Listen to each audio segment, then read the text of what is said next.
আসসালামু আলাইকুম, আশা করি সবাই ভালো আছেন। তে এখানে আমি হয়তো কয়েকজন মানুষ দেখতেছি, হয়তো তারা এর আগেও হয়তো দেখা হয়েছিল। এই যে এখানে একজন মহিলা মানুষ আর এই যে একটা ভাই আছে।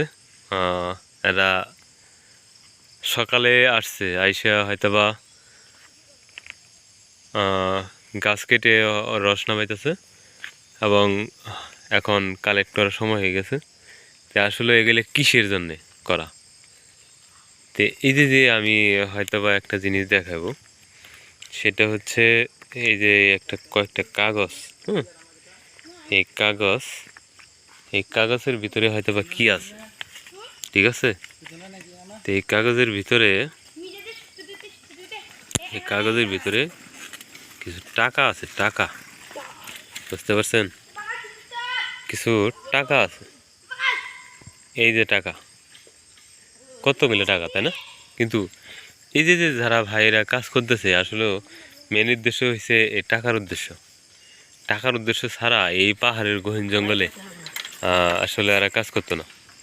তো ওই যে একটা আপু আছে, ওই যে দেখা যাইতেছে, একমাত্র পেটের দায়ে এবং টাকার জন্যই হয়তো বা এরা কাজ করা।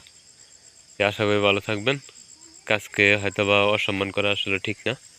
আমরা যে যাই করি না কেন, আমি এর আগে হয়তো বা ফেসবুকে একটা ভিডিও দিছি যে কাজে কোনো লজ্জা নাই। হ্যাঁ, বিশেষ করে এই টাকাটা পাওয়ার জন্যে হয়তো বা অনেকেই অনেক কাজ করে, কিন্তু এটা যেটা করতেছে একটা রিয়ালি এবং সৎ এবং হালাল। তো যা হোক, এই জন্যে হয়তো বা আমাদের বেশি কিছু বোঝার ঠিক হবে না। তো এটাই আমরা জানবো, সঠিকভাবে কষ্ট হলেও হালাল উপার্জন করব। আসসালামু আলাইকুম, আশা করি সবাই ভালো থাকবেন। এখন এসে বললাম একটা জায়গায়, হচ্ছে কষ পড়তেছে, আমার এক ছোটো ভাই এখানে কাজ করতেছে। গাছটা